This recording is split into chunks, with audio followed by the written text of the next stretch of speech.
The December snow fell like shattered diamonds across Manhattan's Fifth Avenue, each flake catching the golden glow of Hamilton Tower's windows.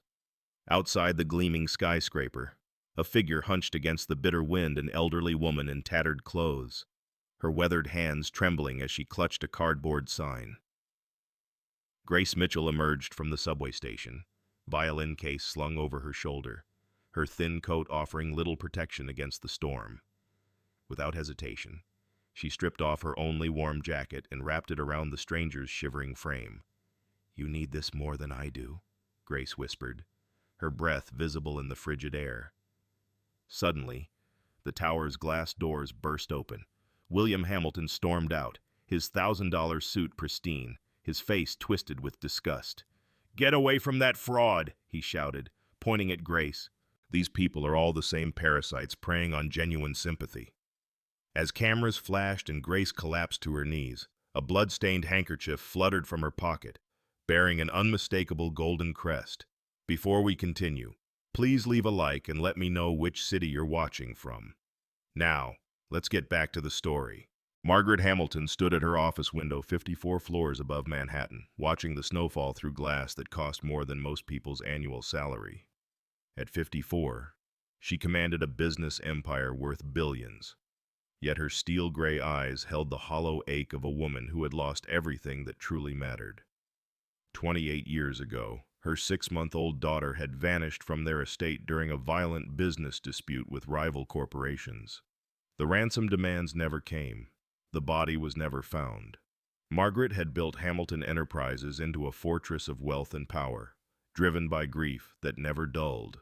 The woman the world knew as ruthless and calculating had spent decades searching for her child through private investigators, international databases, and sleepless nights filled with what-if scenarios. 18 years ago, desperate to fill the void, she had adopted William from a troubled foster home.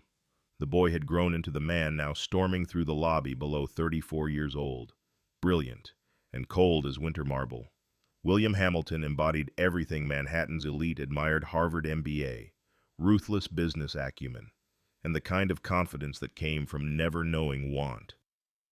What he didn't know was that 10 years earlier, an anonymous bone marrow donor had saved his life when leukemia nearly claimed him.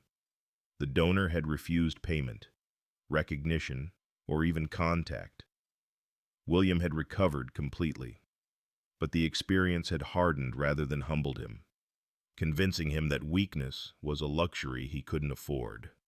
Across town in a fourth-floor walk-up in Chinatown, Grace Mitchell sat beside her radiator, practicing violin scales with fingers stiff from cold. At 28, she possessed the kind of ethereal beauty that belonged in concert halls, not soup kitchens. Her parents had died in a car accident when she was 16, leaving her with nothing but their love of music and a mysterious scar on her shoulder from some childhood trauma she couldn't remember. Grace survived by performing in subway stations and giving lessons to children whose families could barely afford them.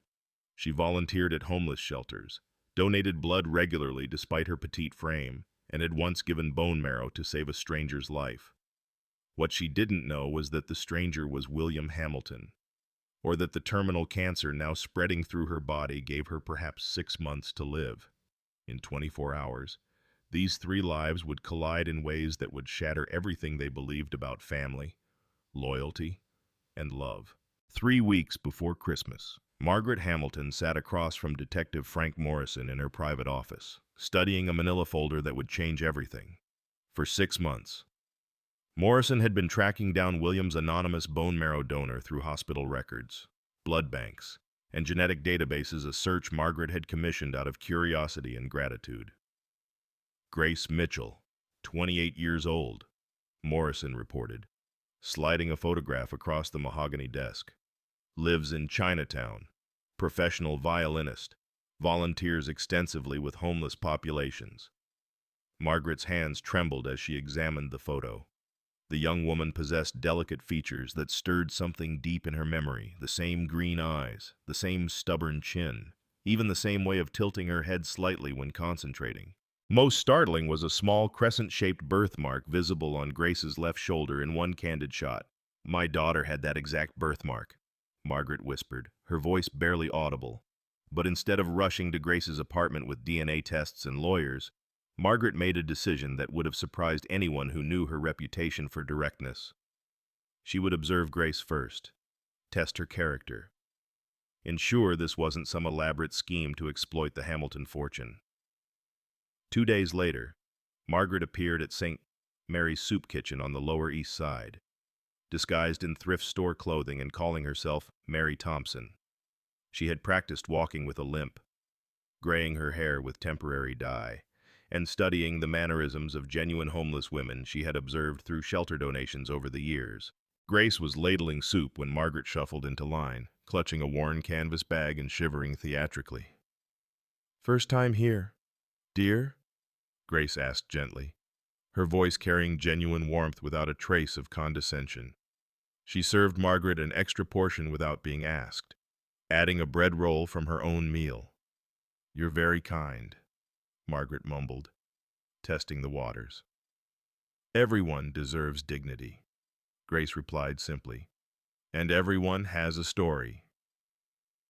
Over the following week, Margaret returned daily, each time amazed by Grace's consistency. The young woman never seemed annoyed by repetitive conversations, never rushed through interactions, and somehow remembered personal details about dozens of regular visitors. Margaret watched Grace give her lunch to a diabetic man who had missed the serving time, saw her read to children while their mothers waited for social services, witnessed her defending an elderly veteran from teenagers who were harassing him. The turning point came when Margaret, still in character as Mary, mentioned feeling sick with a persistent cough. Grace immediately insisted she come home to her tiny apartment, despite barely knowing her.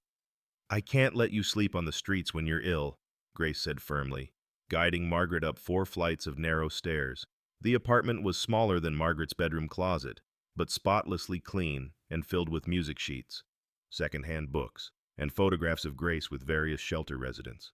Grace prepared tea on a hot plate, gave Margaret her own bed while sleeping on the floor, and even called in sick to her weekend gig at a wedding reception to stay home and monitor her guests' health.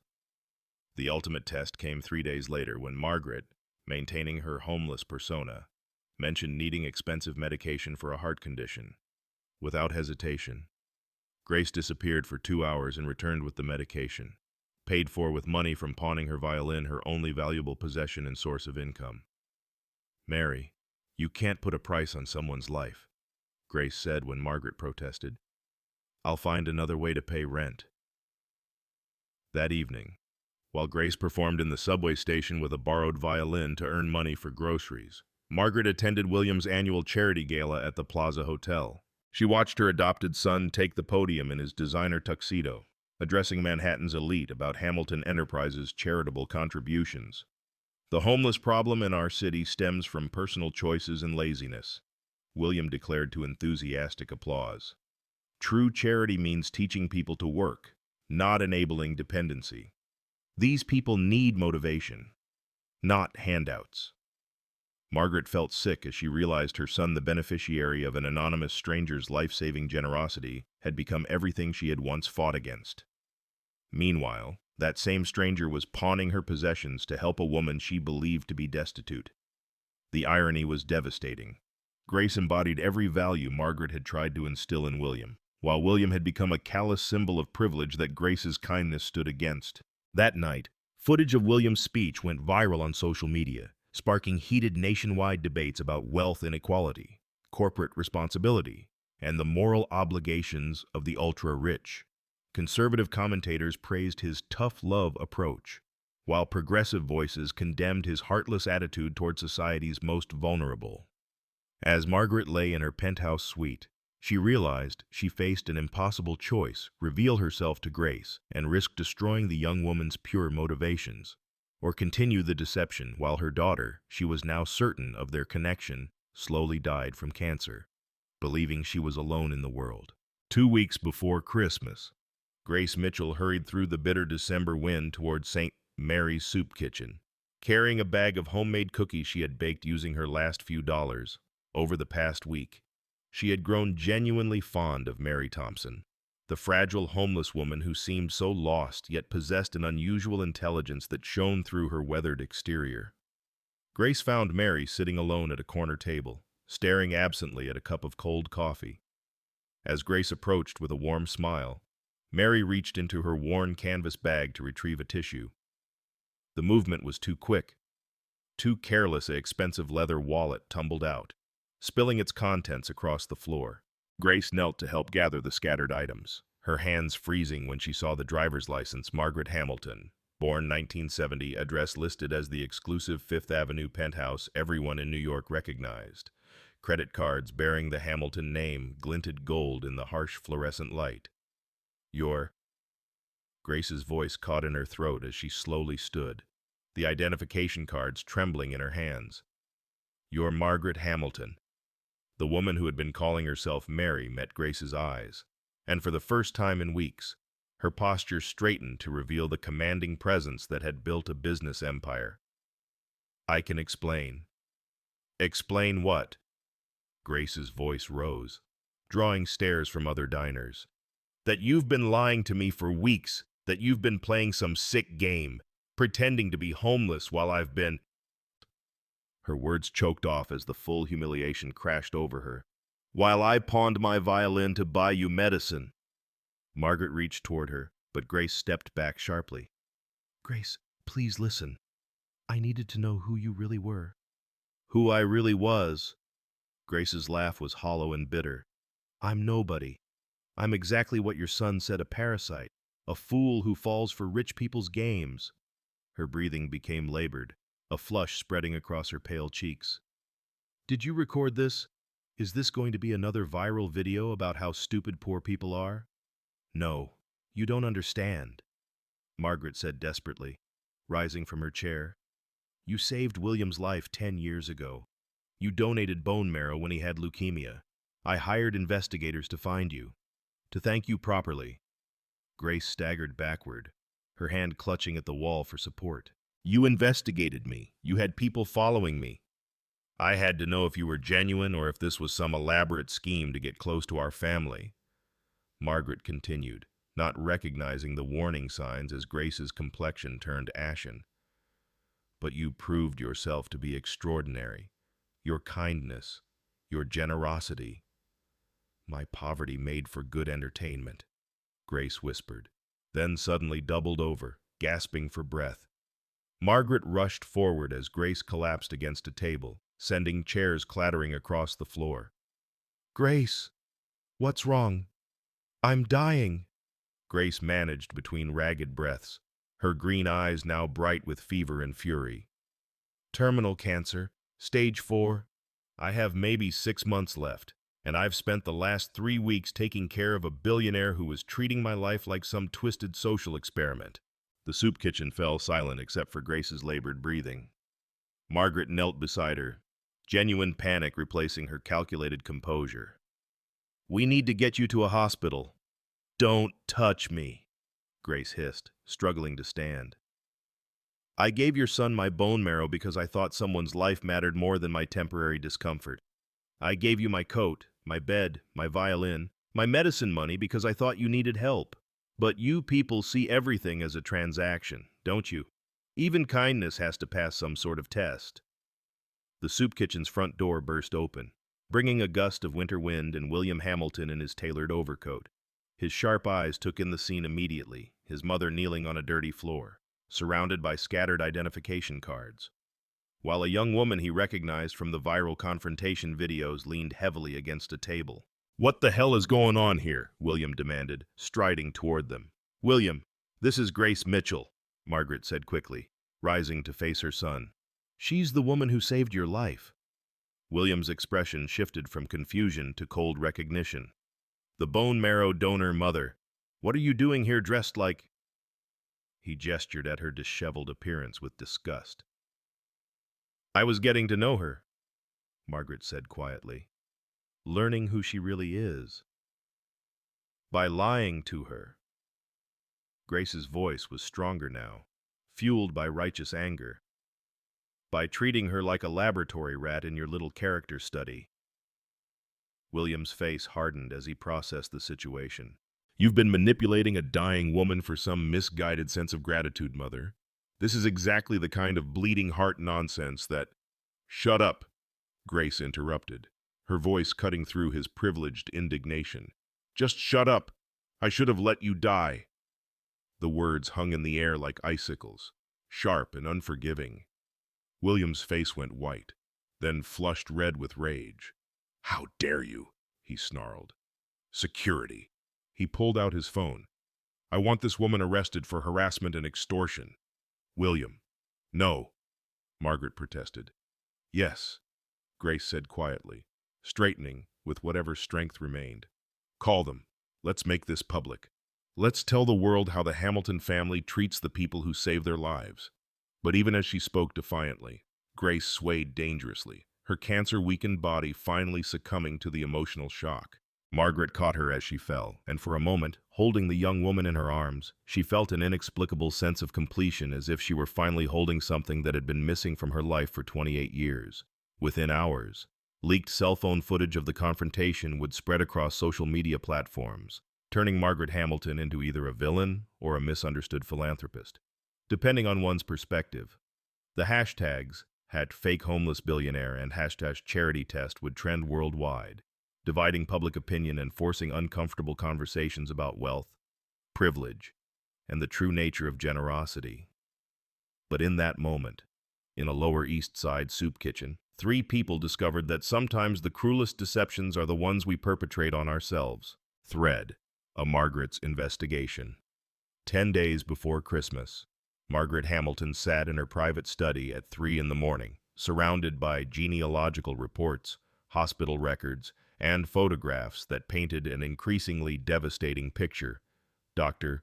Elizabeth Chen, the most respected genealogist on the East Coast, had delivered her preliminary findings earlier that evening, and Margaret had been unable to sleep since.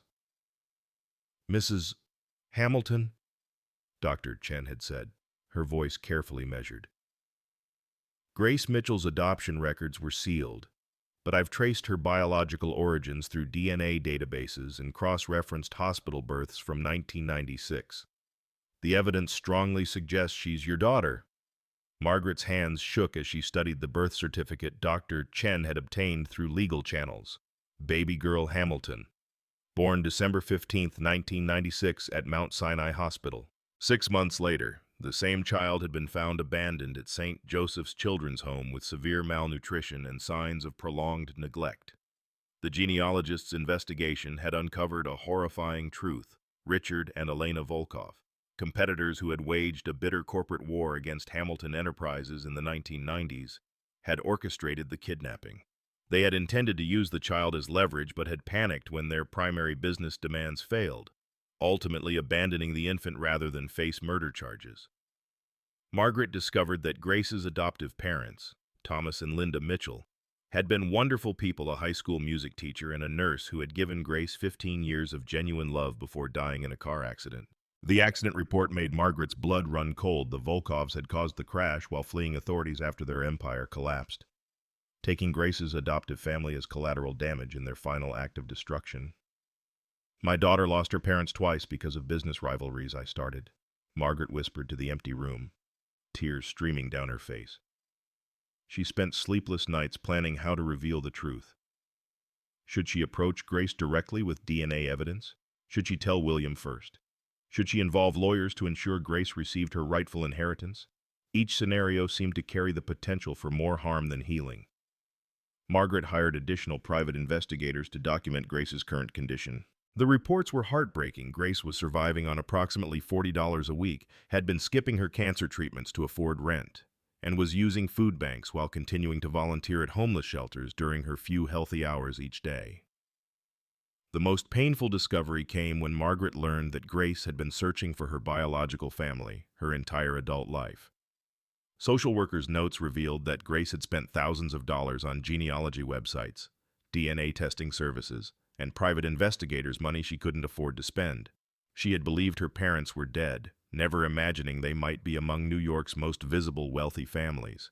As Margaret struggled with overwhelming guilt, she realized that revealing the truth now might be seen as another manipulation, another wealthy person's attempt to control a situation for their own emotional benefit.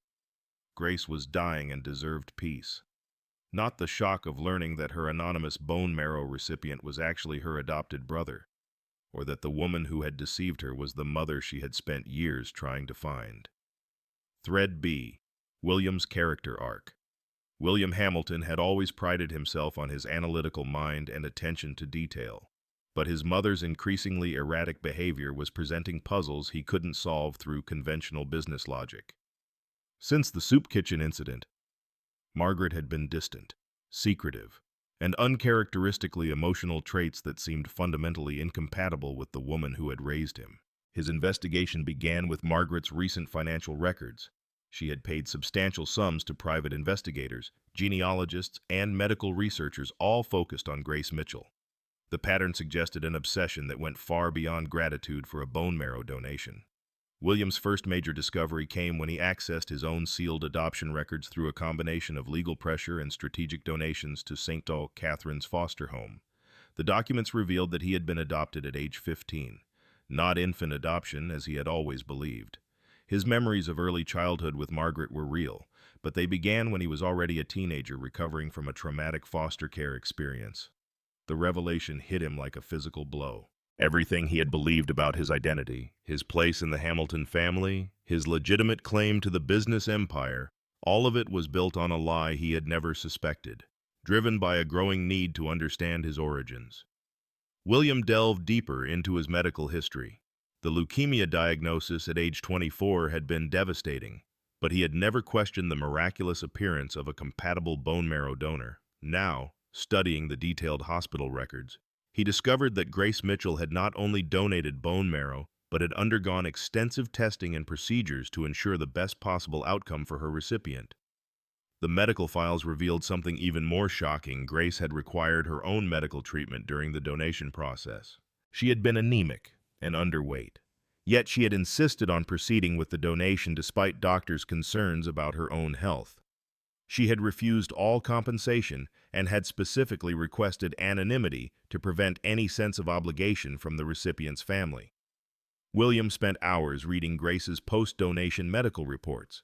She had suffered complications that required weeks of recovery, had missed work that she couldn't afford to miss, and had never once complained or sought additional support. The contrast between her selfless behavior and his current treatment of her created a cognitive dissonance that kept him awake at night.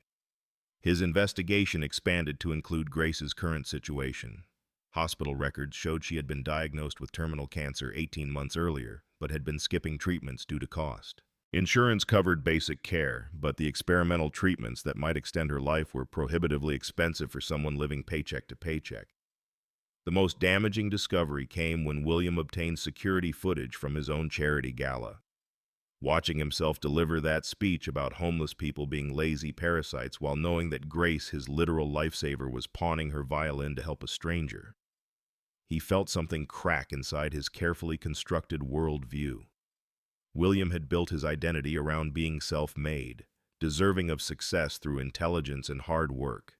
Learning that his life had been saved by someone who was now dying in poverty while he criticized people in her exact situation forced him to confront the possibility that everything he believed about merit, deserving, and social responsibility might be fundamentally wrong. He began experiencing panic attacks, something that had never happened during even the most stressful business deals. The attacks usually came when he was alone in his penthouse, looking out at the city and wondering how many Grace Mitchells were struggling in buildings he could see from his windows, people whose generosity and character far exceeded his own, despite having a fraction of his resources. Thread C. Grace's decline. Grace Mitchell's eviction notice arrived on a Tuesday morning that began with blood in her sink after brushing her teeth. The cancer was accelerating faster than her oncologist had predicted, but the immediate crisis was financial. She had missed 2 months of rent after spending her deposit money on medicine for Mary Thompson, the woman who had turned out to be Margaret Hamilton. The studio apartment in Chinatown had been her home for 6 years, the longest she had lived anywhere since her adoptive parents died. Packing her few belongings into 2 battered suitcases, Grace felt like she was erasing the last tangible connection to any sense of stability or belonging. St. Anne's Shelter for Women became her new address, a crowded facility that smelled of industrial disinfectant and desperation.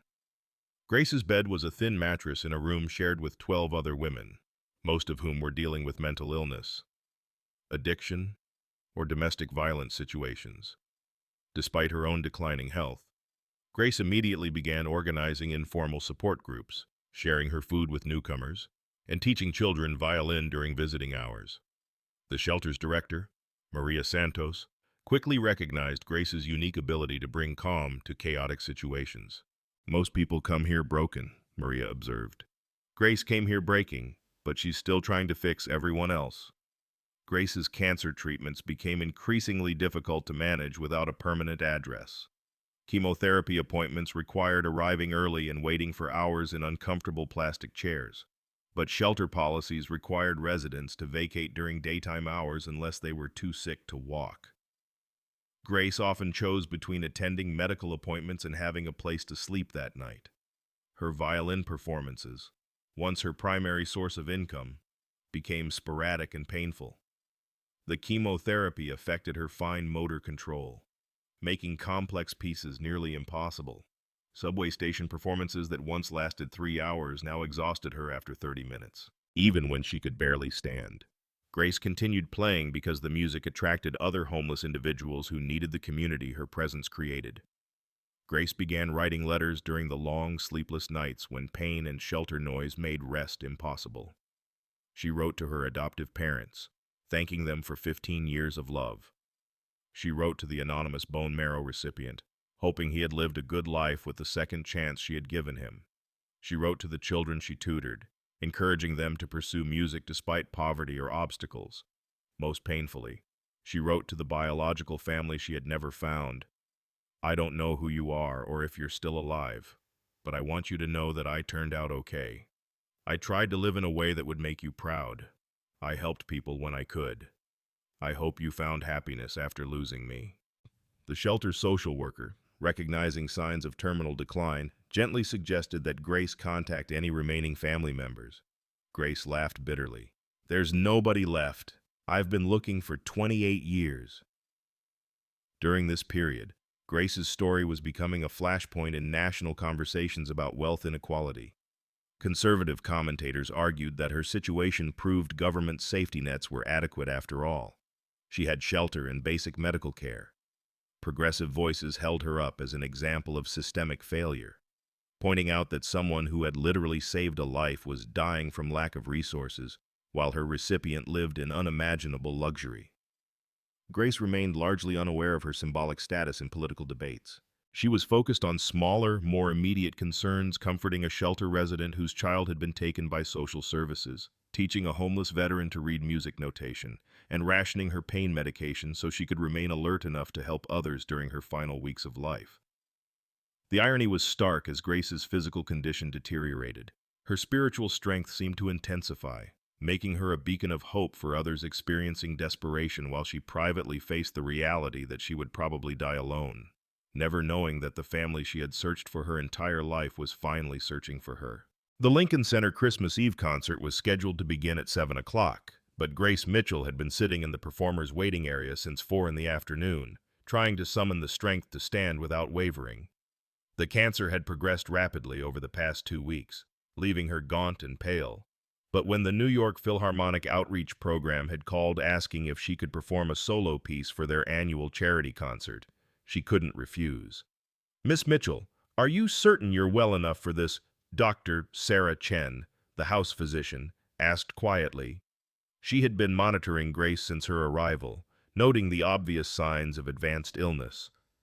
I have to do this, Grace whispered, her fingers trembling as she rosined her borrowed violin bow. This might be my last chance to play for people who need hope.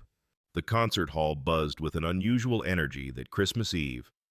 Word had spread through social media about Grace's participation, the homeless violinist, who had become a symbol of grace under pressure, the woman whose story had sparked national debates about charity and dignity. 3,000 people filled the auditorium, including many who had never attended classical music performances but felt compelled to witness this moment. In the VIP section, Margaret Hamilton sat rigidly in her seat, clutching a manila envelope containing DNA test results that had arrived that morning. The laboratory had confirmed what her heart had known for weeks. Grace Mitchell was her biological daughter, stolen 28 years ago and now dying from cancer while her biological family had lived in luxury mere miles away. William sat beside his mother, still processing his own revelations about his adoption and Grace's role in saving his life. He had spent the day wrestling with lawyers, trying to expedite medical insurance coverage for Grace's experimental treatments, but everything moved too slowly. Every bureaucratic delay felt like another nail in the coffin of his own conscience.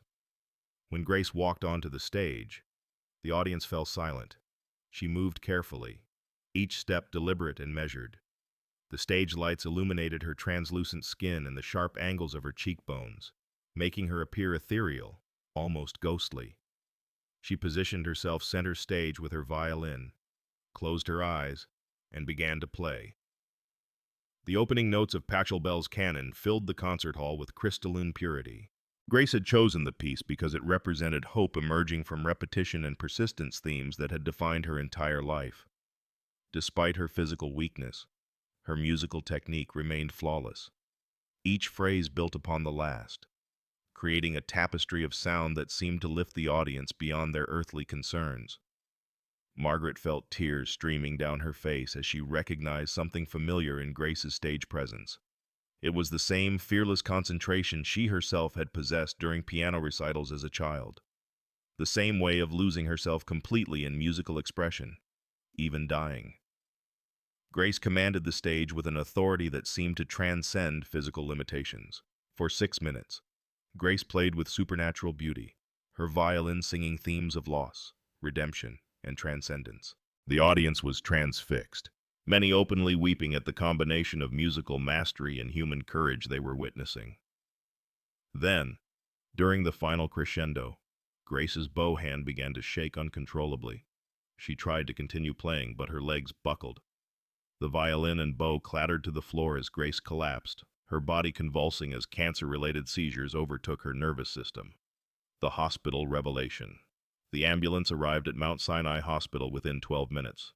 Margaret and William following immediately behind in a private car.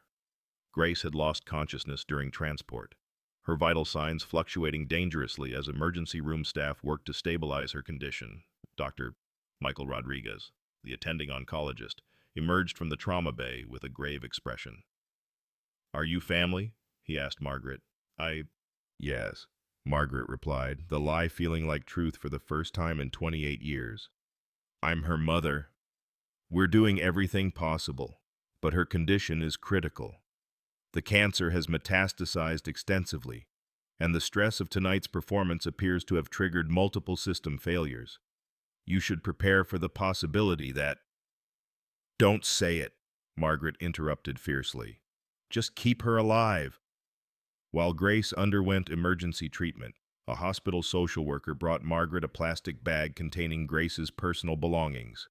Margaret's hands shook as she inventoried the meager contents: a worn wallet containing $17, a subway card, and a carefully folded piece of paper. The document was Grace's original birth certificate from Mount Sinai Hospital, dated December 15, 1996. Baby girl Hamilton, mother Margaret Hamilton, father unknown. The certificate was creased from years of folding and unfolding, evidence that Grace had carried it everywhere, hoping someday to trace her origins. "Oh, God," Margaret whispered, clutching the paper to her chest. "She's been looking for me her whole life." Beneath the birth certificate, Margaret found adoption papers from St. Joseph's Children's Home and a handwritten letter dated 6 months earlier. "To my biological family, I know you probably don't want to be found. But I'm dying, and I wanted you to know that I forgave you a long time ago for whatever circumstances forced you to give me up. I hope you've had good lives. I hope you've been happy. I tried to make something beautiful of the life you gave me." The letter continued for 3 pages, describing Grace's adoptive family, her love of music, her volunteer work, and her decision to donate bone marrow to help a stranger. At the bottom, Grace had written, "If you ever find this letter, please know that I spent my whole life looking for you, not because I was angry, but because I wanted to say thank you. Thank you for giving me life, even if you couldn't keep me." Margaret was sobbing uncontrollably when William found her in the hospital corridor, still clutching Grace's belongings. "Mother, what's wrong?" "The doctor said she's stable for now." Margaret looked up at her son with eyes raw from crying. "William, I need to tell you something about your adoption, and about Grace, and about who we really are as a family." The confrontation. They found a private consultation room where Margaret could speak without being overheard by other families dealing with medical crises. William sat across from her, his face already shifting from concern to suspicion as he recognized his mother's preparatory breathing for difficult conversations. "Grace Mitchell is my biological daughter," Margaret began without preamble. "She was kidnapped when she was 6 months old by business rivals who wanted to destroy me. I've been searching for her for 28 years. William's face went completely blank, the expression he wore during hostile corporate takeovers when he needed to process information without revealing his reactions. "Furthermore," Margaret continued, "you were adopted when you were 15, after your biological parents died in foster care. I've loved you completely since the day you became my son, but you deserve to know the truth about your own history." "You're telling me," William said slowly, "that the woman I publicly humiliated, the woman whose life I've made infinitely more difficult, is actually my sister." "Your adopted sister, and yes." William stood abruptly, pacing to the window that looked out over the East River. "The bone marrow donation. She saved my life. And then You couldn't have known," Margaret said quietly. "None of us knew. But you suspected. That's why you were testing her character, wasn't it? You thought she might be your daughter, and you needed to make sure she was worthy of the Hamilton name before you acknowledged her." Margaret flinched at the accuracy of his assessment. "I was protecting our family from potential exploitation. By letting your dying daughter live in a homeless shelter while we debated whether she deserved our recognition." William's voice carried a cold fury she had never heard before. "By allowing her to skip cancer treatments to afford rent while we live in a building that costs more per month than most people earn in a year." Before Margaret could respond, a nurse appeared in the doorway. "Mrs. Hamilton, your daughter is awake and asking for you." They hurried to Grace's room, where she lay connected to multiple monitors and IV drips. Her eyes were open but unfocused, and she appeared to be having difficulty distinguishing between consciousness and dreams. "Are you really here?" Grace whispered when she saw Margaret approaching her bedside. "I'm here," Margaret replied, taking Grace's hand with infinite gentleness. "I'm your mother, Grace. I've been looking for you since the day you were taken from me." Grace's eyes shifted to William, standing awkwardly near the foot of the bed. "And you're the person I gave bone marrow to," she said matter-of-factly. "The one who thinks I'm a parasite." William approached slowly, his usual confidence completely shattered. "Grace, I'm sorry. I didn't know. I've been terrible to you." Grace studied both of their faces with the clarity that sometimes comes to people near death. "I always wondered what having a family felt like," she whispered. "I imagined it would be warm and safe and full of people who chose to love each other." She paused, breathing shallowly. "This feels more complicated than I expected." The monitors around Grace's bed began beeping more rapidly as her heart rate spiked, and medical staff quickly entered the room to assess her condition. As doctors worked to stabilize her, Margaret and William were forced into the hallway, left to contemplate the possibility that they had found their daughter and sister just in time to watch her die. Christmas morning arrived without fanfare in the intensive care unit of Mount Sinai Hospital. Grace Mitchell had slipped into a coma at 3:47 a.m., her body finally surrendering to the cancer that had been ravaging her system for 18 months. The monitors surrounding her bed painted a grim picture: irregular heartbeat, dangerously low blood pressure, and brain activity that fluctuated between barely detectable and completely absent. Dr. Michael Rodriguez found Margaret and William in the family waiting room, where they had maintained a vigil throughout the night. Neither had slept. and both showed the strain of emotions too complex for their minds to process simultaneously. "I need to speak with you about Grace's condition," Dr. Rodriguez said gently, settling into a chair across from them.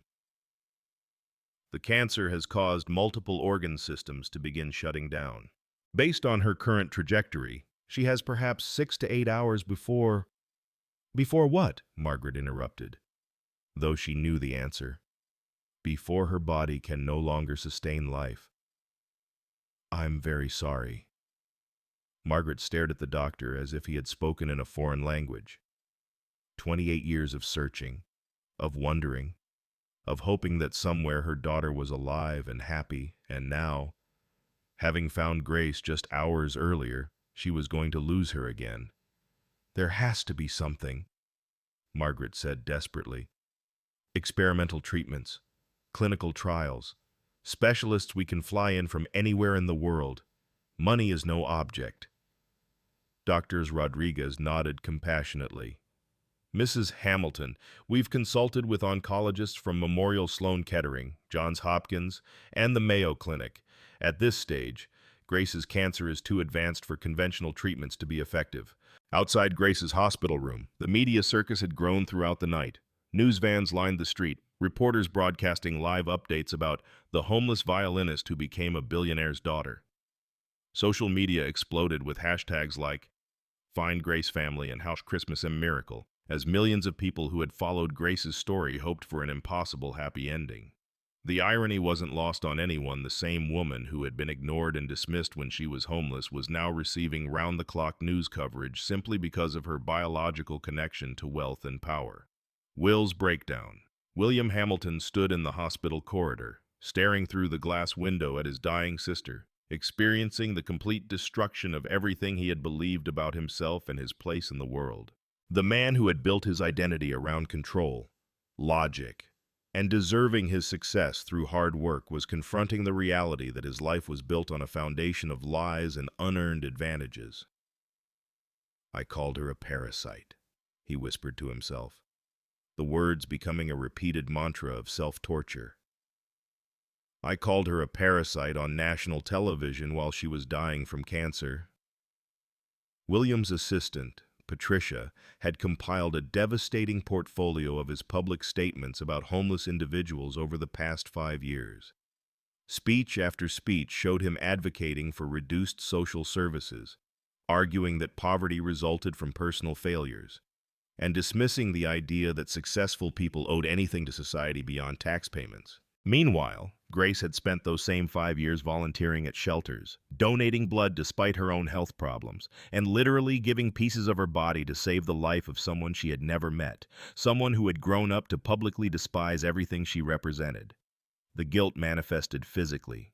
William found himself unable to eat, his hands shaking uncontrollably whenever he tried to drink coffee. He had experienced panic attacks during hostile corporate takeovers. But this was different, a complete erosion of his sense of self that left him feeling like he was drowning in air. "Sir," Patricia approached cautiously, "the board of directors is asking about your Christmas Day absence from the annual shareholders' call." "Cancel it," William said without looking away from Grace's unconscious form. "Cancel everything. Indefinitely." His phone buzzed constantly with messages from business partners, society friends, and media requests. But William ignored them all. The only communication that mattered was the medical updates that came every few hours, each one confirming that Grace was slipping further away from any possibility of recovery. William began making frantic phone calls to research hospitals around the world, offering unlimited funding for any experimental treatment that might help Grace. He spoke with doctors in Switzerland, Germany, and Japan, describing Grace's condition and begging for alternatives that mainstream medicine couldn't provide. Every conversation ended the same way: expressions of sympathy and explanations that Grace's cancer had progressed beyond the point where even the most aggressive treatments could be effective. Maggie's guilt. Margaret Hamilton sat beside Grace's hospital bed, holding her daughter's hand and whispering stories about the life they should have shared together. She described the nursery she had kept exactly as it was for 15 years before finally converting it to a library, the birthday parties she had planned in her imagination, and the mother-daughter traditions she had dreamed of creating. I kept your baby pictures on my desk for 28 years, Margaret said to Grace's motionless form. Everyone thought I was obsessed with the past, but I knew you were alive somewhere. I could feel it. The guilt that had driven Margaret for nearly 3 decades now threatened to consume her completely. She had built a business empire partly to fund the search for Grace, but also as a way to avoid dealing with the emotional reality of her loss. While Grace had been growing up in foster care and later struggling to survive on her own, Margaret had been accumulating wealth that could have solved every problem in Grace's life. I should have found you sooner, Margaret whispered, tears falling onto Grace's pale hands. I should have looked harder, spent more money, hired better investigators. I should have been searching every homeless shelter in New York instead of building another skyscraper. Margaret's personal physician, Dr. Elizabeth Warren, had been monitoring her condition throughout the vigil. Mrs. Hamilton, you need to rest. Your blood pressure is dangerously elevated, and you haven't eaten in 18 hours. I'm not leaving her again, Margaret replied firmly. I lost her once because I wasn't paying attention to what mattered. I won't make that mistake twice. The hospital's social worker, Maria Santos, brought Margaret a folder containing Grace's possessions from St. Anne's shelter. Inside were photographs of Grace with various homeless individuals she had helped over the years, thank you notes from children she had tutored, and a journal filled with entries about her search for her biological family. Reading Grace's journal was like experiencing 28 years of missed opportunities simultaneously. Entry after entry described Grace's fantasies about her birth parents, her hope that they were alive and happy, and her determination not to burden them if she ever found them. One entry from 6 months earlier was particularly devastating. I've decided to stop actively searching for my biological parents. The cancer treatments are expensive, and I can't afford to spend money on genealogy services when I need it for medicine. Maybe it's better not to know. Maybe they're happy with their lives and don't need a dying daughter appearing to complicate things. The impossible choice. Dr. Rodriguez returned to the family waiting room at 2 p.m. with a proposal that would force the most difficult decision of their lives. There's one experimental treatment that might be possible, he began carefully. Dr. Sarah Chen at the National Institutes of Health has been developing a stem cell therapy for advanced cancers. It's never been tried in a case as severe as Grace's, and the side effects could include permanent neurological damage, paralysis, or cognitive impairment. Margaret leaned forward immediately. What are the chances of success? Honestly, less than 5%. And even if it works, Grace might survive, but with severe quality of life issues. She might never regain consciousness, or she might wake up unable to recognize you or care for herself. William had been silent throughout most of the medical consultations, but now he spoke up. What do you need from us? The treatment would require stem cells from a close genetic relative, based on the medical history we have. William's bone marrow compatibility with Grace suggests he would be the best donor candidate. Dr. Rodriguez continued explaining the risks the procedure would require, harvesting significant amounts of bone marrow from William over multiple sessions, and there was no guarantee that Grace's body would accept the treatment or that she would survive the procedure itself. We're essentially asking if you want to risk everything on an experimental treatment that will probably fail, knowing that failure might mean Grace suffers more in her final hours rather than passing peacefully. Margaret looked at William, seeing her own desperation reflected in his eyes. They were being asked to choose between accepting Grace's death with dignity or subjecting her to potential torture in pursuit of an almost impossible miracle. Outside the hospital, news crews waited for updates on the story that had captured national attention. Social media buzzed with prayers, theories, and debates about wealth, family, and whether money could buy back lost time. But inside Grace's hospital room, time was running out, and the only people who could make the decision that might save her life were the same people whose choices had already caused her so much pain. The medical miracle Christmas Day evening arrived with an unexpected shift in Grace's condition that defied every medical prediction Dr. Rodriguez had made. At 6 p.m., William Hamilton signed the consent forms authorizing the experimental stem cell treatment. Despite the overwhelming odds against success, He had spent the afternoon in pre-surgical preparation, submitting to the painful bone marrow extraction procedure that would provide the genetic material for Grace's last chance at survival. "Are you certain about this?" Dr. Rodriguez asked William one final time as he was wheeled into the operating room. "The amount of bone marrow we need to extract will leave you weakened for months, and there's still less than a 5% chance this will help Grace." "She gave me her bone marrow when I was dying," William replied, his voice steady despite the fear in his eyes. "She didn't know me, didn't owe me anything, and she still chose to save my life. The least I can do is try to return the favor." The procedure took 4 hours, with William remaining conscious throughout the extraction process. He insisted on staying awake, claiming he needed to feel every moment of discomfort as penance for the way he had treated Grace. The medical team harvested enough stem cells to attempt the experimental treatment. Though Dr. Rodriguez remained pessimistic about the outcome, what happened next surprised everyone involved in Grace's care.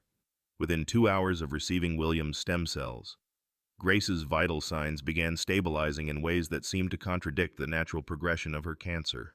Her heart rate strengthened, her blood pressure normalized, and most remarkably, her brain activity showed patterns consistent with emerging consciousness. Dr. Sarah Chen, the NIH researcher who had developed the treatment, arrived from Washington, D.C. to monitor Grace's unprecedented response. "I've never seen anything like this," she admitted to Margaret and William. "The genetic compatibility between your stem cells and Grace's system is extraordinary. It's as if her body recognizes William's cells as a missing piece of her own biological puzzle."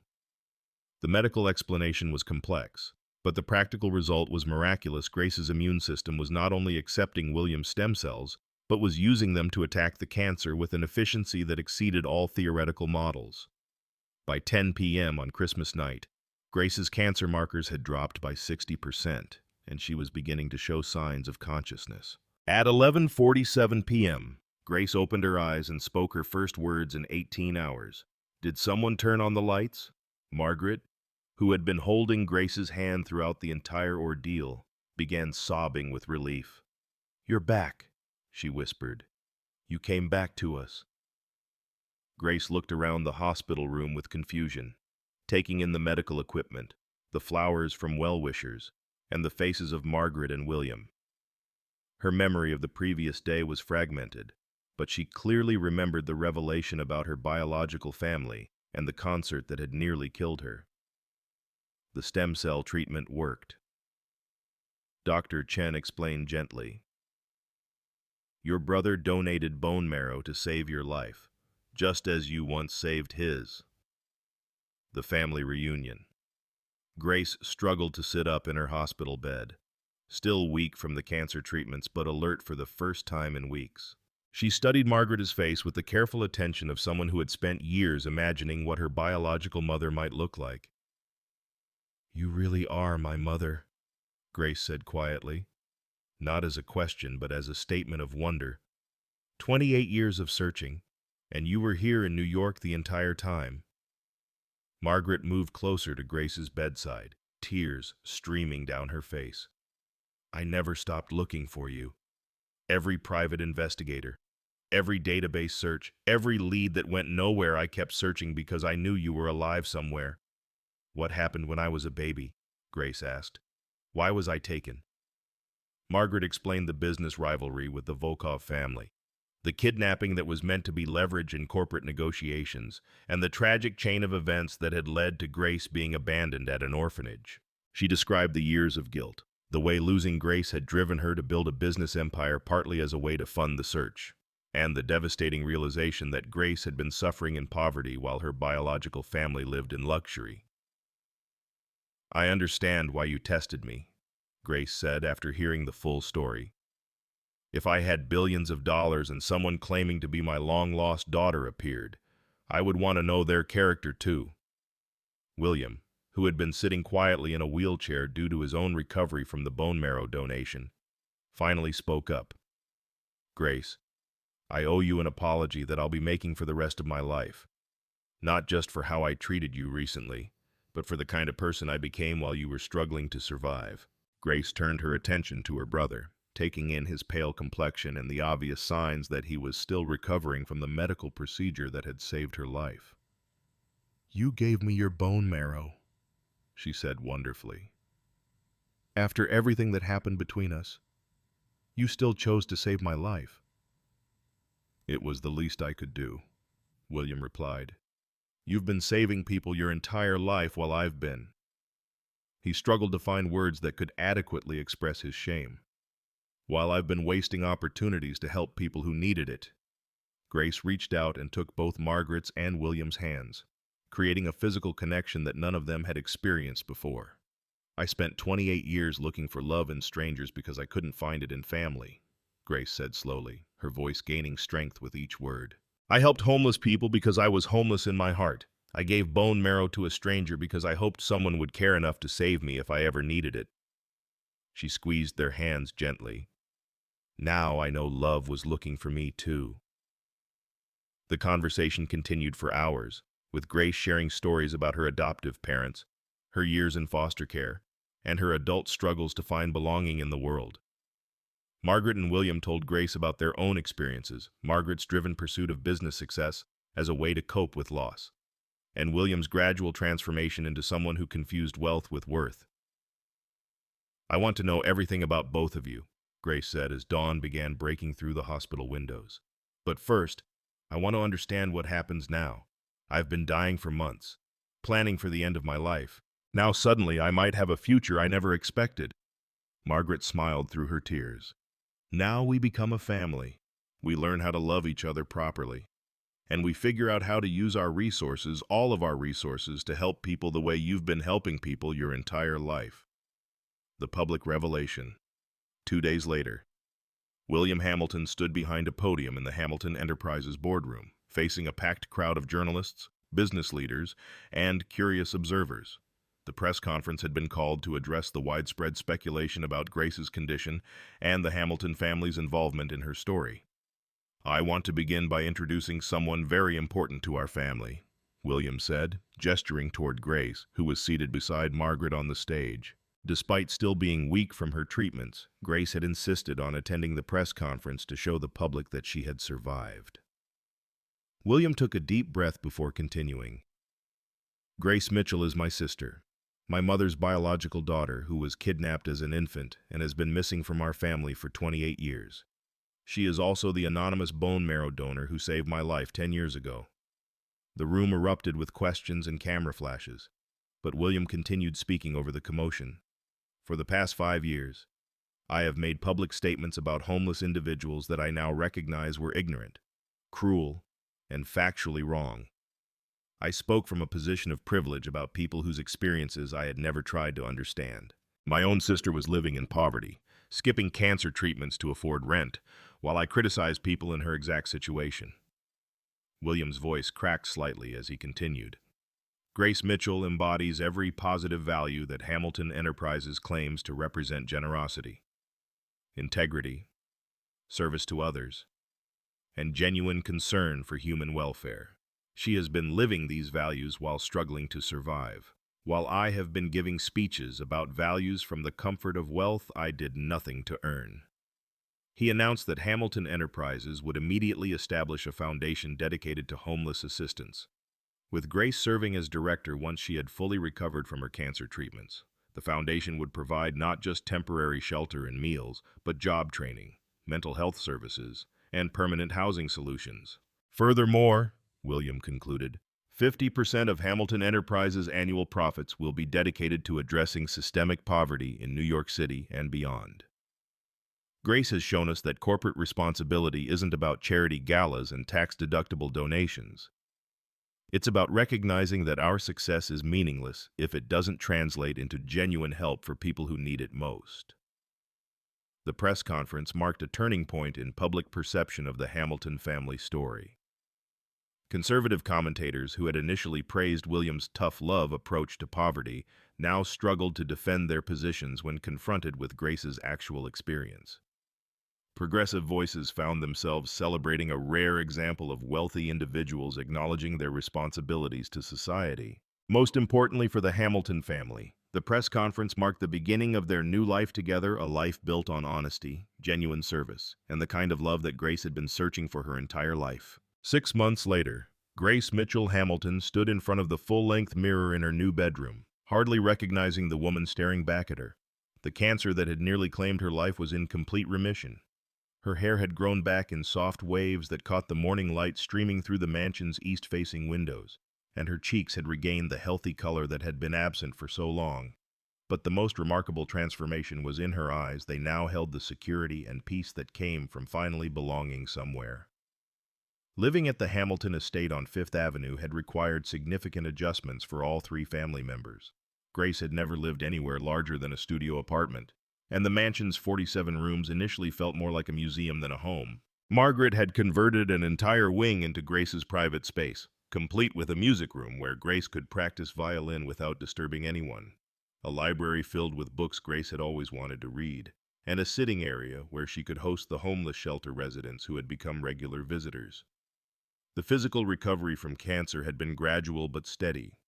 Dr. Chen's experimental stem cell treatment, combined with William's compatible bone marrow donation, had not only eliminated Grace's tumors, but had restored her immune system to levels stronger than before her diagnosis.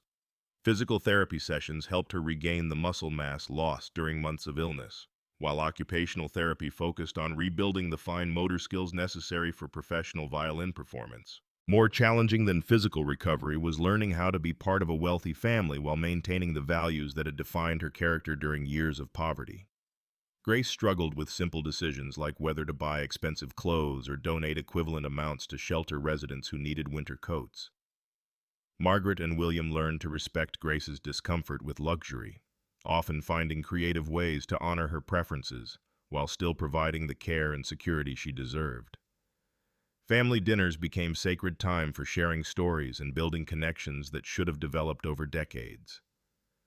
Grace told Margaret and William about her adoptive parents, describing Thomas and Linda Mitchell's love of music and their determination to provide stability despite limited resources. She shared memories of foster care, explaining how those experiences had taught her empathy for people experiencing homelessness and uncertainty. Margaret reciprocated by describing the early years of building Hamilton Enterprises, the way losing Grace had driven her to work 18-hour days as a method of avoiding emotional processing, and the slow realization that business success couldn't fill the void left by missing her daughter. She showed Grace photographs from the nursery she had maintained for 15 years, gifts she had purchased for birthdays Grace never celebrated with them, and letters she had written but never sent because she had no idea where to mail them. The three of them established new traditions that honored both Grace's background and their newfound family bond. Sunday mornings were spent volunteering together at St. Mary's Soup Kitchen, where Grace had first encountered Margaret in disguise.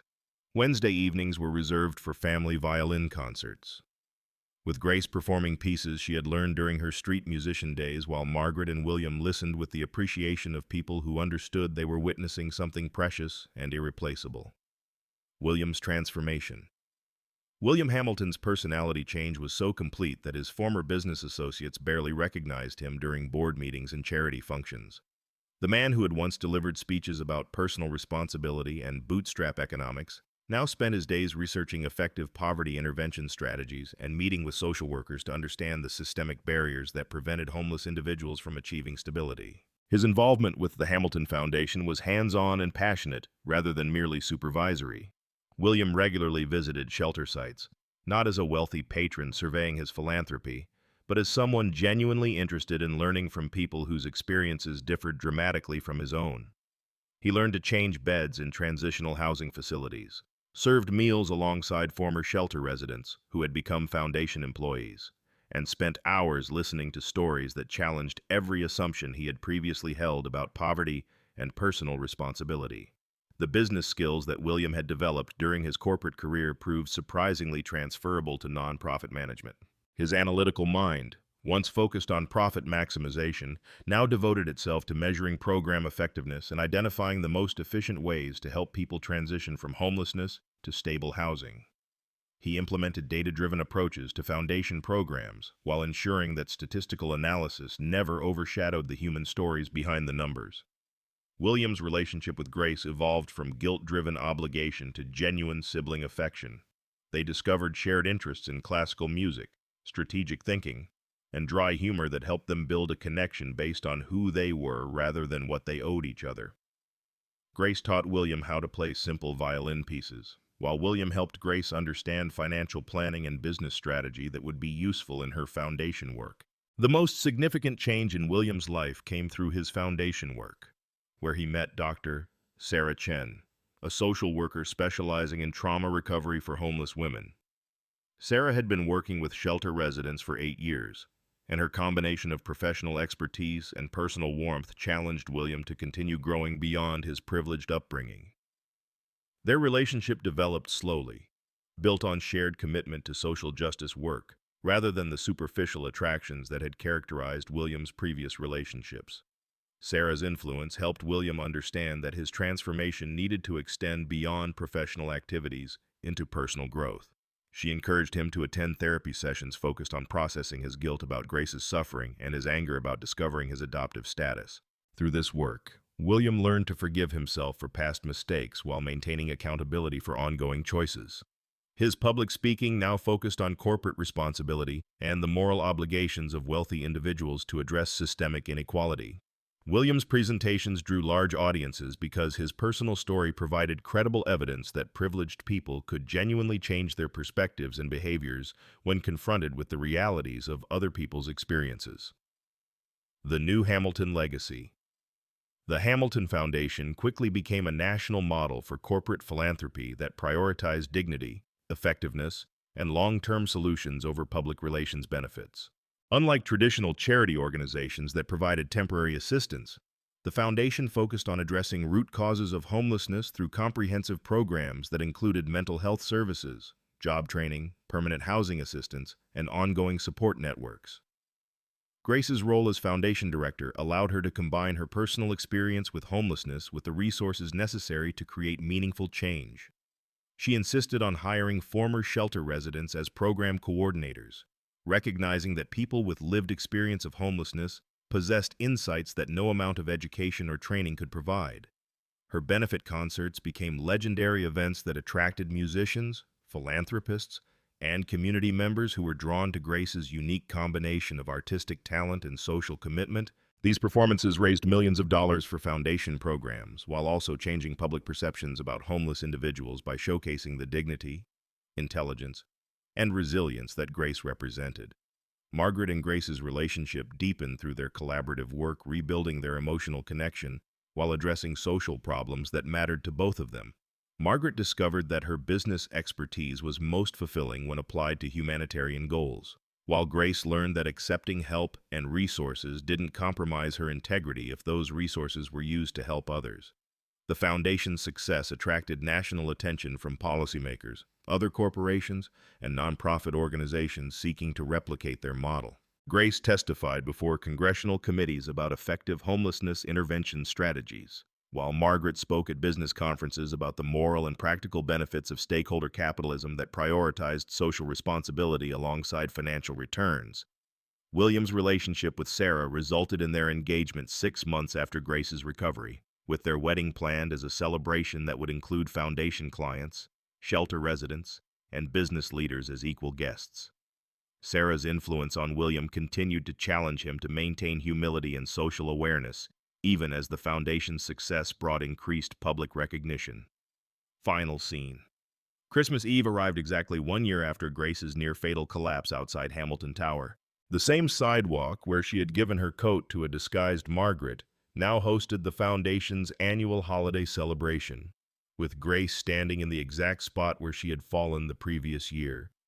This time, Grace was healthy and radiant, her violin singing through the winter air as she performed for an audience of shelter residents, foundation staff, and community members who had gathered to celebrate not just the holiday, but the transformation of a family and an organization dedicated to serving others.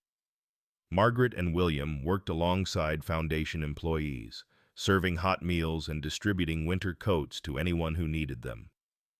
The 3 family members moved through the crowd with natural ease, their interactions characterized by genuine affection and shared purpose. As snow began falling softly across Manhattan, Grace concluded her performance with the same piece she had attempted to play during her collapsed Pachelbel's canon. This time, she completed every note with strength and joy, the music floating up toward the twinkling lights of the Hamilton Tower and the starlit sky beyond. Sometimes the greatest gifts come disguised as strangers, Grace reflected, looking at the faces of people whose lives had been touched by their work. Sometimes family is not who raised you, but who chooses to love you. And sometimes, the act of pretending to be someone else helps you discover who you really are. The Hamilton family's journey reveals profound truths about gratitude, family, and the power of unconditional love. Grace's story demonstrates that true family extends beyond blood relations. It encompasses those who choose to love, support, and sacrifice for one another. Her willingness to help strangers, even while facing her own mortality, shows that gratitude isn't just about receiving blessings, but about becoming a blessing to others. Margaret's deception, though misguided, stemmed from a mother's desperate love and 28 years of searching. William's transformation from entitled privilege to genuine service illustrates that it's never too late to change when confronted with truth about our impact on others. The family learned that wealth without compassion is poverty, while generosity of spirit creates riches that transcend material success most powerfully. Grace's response to betrayal and cruelty with forgiveness and grace became the foundation for healing that seemed impossible. Her example taught her newfound family that love isn't earned through perfection, but grows through choosing each other despite flaws and failures. Their story reminds us that the families we build through love and choice can be just as powerful as those we're born into, sometimes even more so. Have you ever been wrongly accused or publicly humiliated like Grace was outside Hamilton Tower? And how did you find the strength to respond with dignity?